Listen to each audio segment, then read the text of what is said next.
मैं उनको जाके ये कहता हूँ कि देखो भाई, जजेस की गरिमा है, आप उन पे ज्यादा नहीं बोल सकते। ये तो वही बात हुई कि मिलॉर्ड करते आप उन पे कुछ टीका टिप्पणी कर दें कोर्ट में जाके, ऐसा नहीं होता। जैसे मैंने कहा कि इसमें परिजात कोला आने वाली थी, और मुझे सबसे ज्यादा अफसोस इस बात का हुआ कि वो 2 दिन पहले उन्होंने अपनी टांग तोड़ ली। कि अर्चना को बहुत अच्छा लगता है और अर्चना पे सूट करता है कि वो सब खा गई, ये खा गई, कुर्सी खा गई, टेबल खा गई, कुर्सी में बैठती है, हंस हंस के कमाती है वगैरह जो। Hello Shekhar sir, welcome to E-Times TV. How are you? Super. I'm great. Alive and kicking. And how does it feel to be back on TV? It always feels good whenever you come back, whether you come back to TV or come back home, come back to your friends, come back to your wife. It's always a better feeling. It's always a good feeling. Yes. Yeah, and if you come back with the right thing, in a right way, at the right time, a better feeling. Yeah.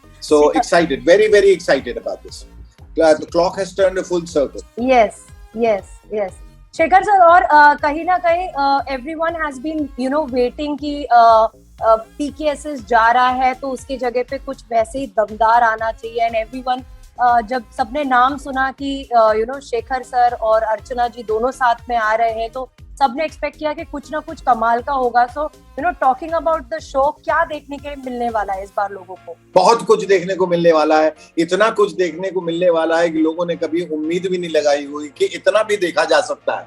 मैंने खुद उम्मीद नहीं लगाई थी, मुझे लगा अच्छे होंगे, इतने अच्छे होंगे, बहुत अच्छे होंगे। मतलब इस शो से तो वैसे काफी लोग निकल के आए और एंटरटेनमेंट इंडस्ट्री का एक हिस्सा है, लेकिन इससे और बहुत सारे लोग निकल के आएंगे नए, जो पुरानों को भी मीलों पीछे छोड़ देंगे, क्योंकि उनकी सोच इतनी नई है और वो उन्होंने अपनी विधा पे, अपने उस हुनर पे इतना काम किया है कि अब वो एकदम परिपक्व हो गए, एकदम मैच्योर हैं और एकदम तैयार हैं to have their own shows. तो हम चाहेंगे कि इससे भी कोई 4-5 लोग निकले, अपने शोज बनाएं और एक नया फ्लेवर लेके आए लोगों के लिए, क्योंकि एक ही फ्लेवर आदमी कितना देख सकता है, तो एक नए फ्लेवर की भी जरूरत हो।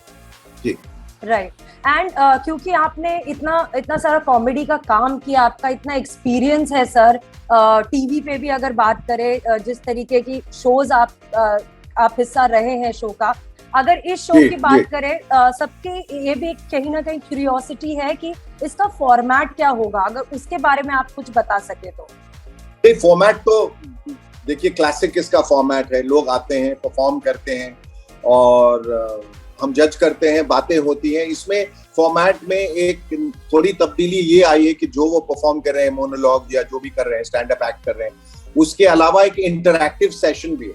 तो उनको बुला के, एक जैसे यूपीएससी के एग्जाम्स में होता है वाइवा टेस्ट होता है लिखित के बाद, तो वाइवा भी है। तो उनको बुला के अचानक से आउट ऑफ द बॉक्स हम कुछ सवाल करेंगे उनसे और देखेंगे कि वो स्पॉन्टेनियस कितने, मतलब जिन चीजों की तैयारी करके आए वो तो ठीक है, उसके अलावा अगर उनको बगैर तैयारी के पकड़ा जाए तो वो कितने तैयार है। राइट, अब समझ रहे? तो वो एक बड़ा बढ़िया है उसमें ये। प्लस एक जो कोई धुरंधर जैसे घुग्गी है, जैसे सुरेंद्र शर्मा है, जैसे सुगंधा, जैसे राजपाल यादव, वो भी अलग से आते हैं और वो एक तरह से सरपंच है जो अलग बैठेंगे और उनका भी इंटरेक्शन जो है कंटेस्टेंट्स के साथ होगा और उनका इंटरेक्शन हमारे साथ होगा, हमारा सबके साथ होगा और ऑडियंस के साथ होगा। तो इट्स अ 360 डिग्री थिंग। तो बहुत खूबसूरत है इस बार जो चल रहा है, बहुत खूबसूरत है। और देखिए, जब चीजें अच्छी होनी होती है तो सारी चीजें अच्छी होती हैं। तो ये फॉर्मेट भी बहुत अच्छा निकल के आ गया, सेट बहुत भव्य, बहुत खूबसूरत है, ऑडियंसेस इस बार बहुत एक्साइटेड हैं और शो का मिजाज अच्छा है, कंटेस्टेंट्स बहुत बढ़िया हैं और कंटेस्टेंट्स 20 साल से लेके 75-80 साल तक के हैं इंसान उसमें। तो कुछ बुजुर्ग भी हैं और हमने कहा कि भाई अब इनसे हम क्या सुनेंगे, लेकिन हम स्टैंडिंग ओवेशन देने के लिए मजबूर हो गए, इतना अच्छा। तो हम एक ट्रेडिशनल सोच को एक मिलेनियल सोच के साथ मिला के और एक बीच की भी जो सोच होती है, जो मध्यस्थ होती है, उन सबों को लेके आगे आ रहे हैं। तो बहुत एक फ्लेवर जो है, एक स्वाद आपको अलग अलग। अच्छा, लोग जो है वो पहले ज्यादा पंजाब से आते थे, for some reason I didn't know why. अब बंगाल से भी हैं, बिहार से भी हैं, मध्य प्रदेश से भी हैं और हैदराबाद से भी हैं, इधर से हैं, उधर से, हर जगह से, हर उम्र के, हर किस्म के, हर सोच के लोग हैं। तो ये शो अपने आप में बहुत ही अनूठा होने वाला और बहुत अच्छे, क्योंकि 3-4 एपिसोड तो हमने शूट किए हैं। If that is anything to go by, ये बहुत, it's going to create a right, बहुत मजा आएगा। एंड क्योंकि आपका नाम इस शो के साथ जुड़ा हुआ है, एवरीवन वुड बी एक्सपेक्टिंग कि यार फिर से वो जो कॉमेडी लाफ्टर का जो जमाना था वो वापस आएगा, और उस तरीके का लोग एक्सपेक्ट कर रहे होंगे क्योंकि आपका नाम जुड़ चुका है। शायद इसके साथ कोई और होता तो उन लोगों की उतनी एक्सपेक्टेशंस नहीं होती। वो कहीं ना कहीं कभी प्रेशर क्रिएट करती है क्योंकि lot depends on the contestant also. Excitement create करती है, और ज्यादा जब लोग आपसे उम्मीदें लगाते हैं तो एक्साइटमेंट बढ़ती है, रिस्पॉन्सिबिलिटी बढ़ती है, उसके साथ एक्साइटमेंट बढ़ती है कहीं ना कहीं। हाँ, अब ये जरूर रहता है कि भाई अगर एक्सपेक्टेशंस के हिसाब से लोग, हम उस एक्सपेक्टेशन तक तो पहुंच जाएंगे क्योंकि हमारा रिश्ता ऑडियंस के साथ बहुत पुराना रहा। अगर कंटेस्टेंट्स नहीं पहुंच पाए तो हम क्या करेंगे। लेकिन ईश्वर का लाख लाख शुक्र है कि इन तमाम सालों में, जो कोरोना की वजह से 2-2 साल लोगों की जिंदगी में चले गए, लगता है लोगों ने बहुत मेहनत की है और अपने अपने हुनर पे बहुत काम किया है और बहुत पढ़ा लिखा, देखा, सोचा, समझा, ऑब्जर्व किया है, इसलिए जहां तक वो पहुंच पाए वो बहुत कमाल। तो मुझे लगता है, देखिए ह्यूमर क्या है, हमारी जिंदगी के इर्द गिर्द जो कुछ हो रहा है उसका एक ऑब्जर्वेशन, चाहे लोग हों, चाहे स्थितियां हों, चाहे परिस्थितियां हों, चाहे रिश्ते हों, चाहे कुछ भी हो, इसमें हमारा ऑब्जर्वेशन ये है, हमारा टेक ये है, हमारा परसेप्शन ये है।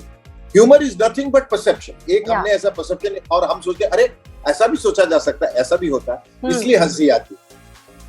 तो उस लिहाज से मैं बहुत खुश हूं कि एक बड़ा ही मुकम्मल शो जो है वो हमारे हाथ लगा है, जो पूरे हिंदुस्तान को, बल्कि जहां कहीं भी लोग इसे देखें पूरे विश्व में लोगों को बहुत बहुत एंटरटेन करने वाला है। And we have stayed away from obscenity, अश्लीलता या जो भी कुछ फाहिश चीजें हैं उनसे हम थोड़ा क्या पूरी तरह से दूर हैं, और इंसल्ट और रोस्टिंग और इस किस्म के ह्यूमिलिएशन, मुझे ऐसा लगता है कि ह्यूमर में इतनी फ्रेशनेस है कि आप उसको सही तरीके से भी करेंगे तो उतनी बल्कि ज्यादा हंसी आपको आएगी। और विधा वही है, देखिए गाली देके तो कोई भी कुछ भी कर ले सकता है। आप सड़क के बीच में जाएं और पैंट उतार लें, अपने शर्ट उतार लें और बेहूदी हरकत करें तो भी लोग हंस लेंगे, लेकिन उसमें क्या बड़ी बात है।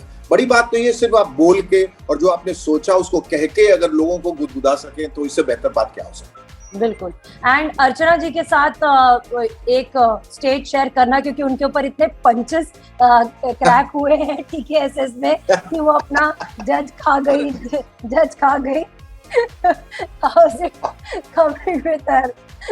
सबसे अच्छी बात है कि उसको बहुत अच्छा लगता है ये सब सुनना। मैं उनको जाके ये कहता हूँ कि देखो भाई, जजेस की गरिमा है, आप उन पे ज्यादा नहीं बोल सकते।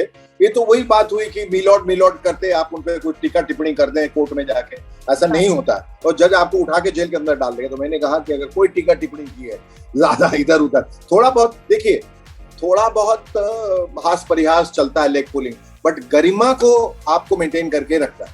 गरिमा जो है वो उसको बरकरार रखना है। मैंने कहा पहले तो नंबर काटूंगा फिर सर काट दूंगा, तो खैर ये मजाक की बात हुई, इतना वो समझते हैं। लेकिन अर्चना का ये है कि अर्चना को बहुत अच्छा लगता है और अर्चना पे सूट करता है ये कि वो सब खा गई, ये खा गई, कुर्सी खा गई, टेबल खा गई, कुर्सी में बैठती है, हंस के कमाती है वगैरह, जो तो ठीक है, मतलब ये उसकी खासियत है और ये सब लोगों में ये नहीं होता है, बट बहुत जिंदा दिल है। जी, with a pinch of salt she takes it sense of humour. तो वो कहती है कि मैं इतना हंसती हूँ तो मेरा मतलब परमीत जो है, मैं जाती हूँ तो वो बहुत डांटता है कि इतना क्यों हंसती हूँ, और मैं कल से उसको वादा करके आती हूँ मैं कम हंसूंगी, फिर आके यहाँ पर हंसती हूँ क्योंकि यहाँ आती मुझे हंसी आ जाए। पर वो निजी जिंदगी में भी वैसी है, उतनी ही ढाके ला के हंसती है।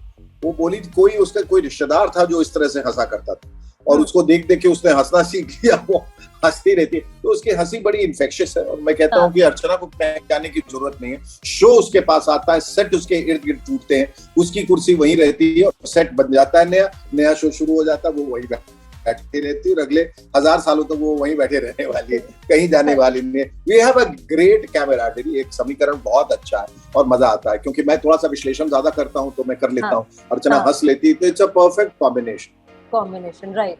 लेकिन आप अपने पुराने दोस्त को और जज को कितना मिस कर रहे हैं? सिद्धू जी इस वक्त चर्चा में भी हैं बहुत ज्यादा गलत कारणों की वजह से, गलत वजहों से, गलत वजहों की वजह से वो एक ऐसी जगह जहां पहुंच गए हैं जहां किसी को नहीं जाना चाहिए, ईश्वर करे। लेकिन वही है कि अब क्या करें कि जस करनी तस भोग उठाता, नरक जात काहे पछताता। तो वो आप जैसी करनी होगी अब वैसा तो भरना पड़ेगा। और डेफिनेटली लोग उस कॉम्बिनेशन को मिस करेंगे, क्योंकि हमने शुरुआत वो की थी, वो एक बड़ा ही अनूठा एक कॉम्बिनेशन था, बड़ा अच्छा था वो भी। लेकिन जैसे मैंने कहा कि इसमें परिजात कोला आने वाली थी, और मुझे सबसे ज्यादा अफसोस इस बात का हुआ कि वो 2 दिन पहले उन्होंने अपनी टांग तोड़ ली। तो और वो शो में नहीं आ पाई, वो बहुत रोई, बहुत चिल्लाई, लेकिन उनकी किस्मत में नहीं था, तो वो तो हम मिस करेंगे। उसमें से तीनों में से सिर्फ मैं ही बच गया, तो नवजोत भी चले गए और वो परिजात भी चलेंगे। तो मैं, चलिए ठीक है, मैं उनकी कमियों को पूरा करने की कोशिश करूंगा। और हाँ, डेफिनेटली जब एक कॉम्बिनेशन बन जाता है शुरू से, तो लोगों के दिमाग में एक बड़ा सेट होता है कि दोनों। हाँ, लेकिन अर्चना ये इस कमी को पूरा करते हैं, वो मैं आपको दावे के साथ कहूँ।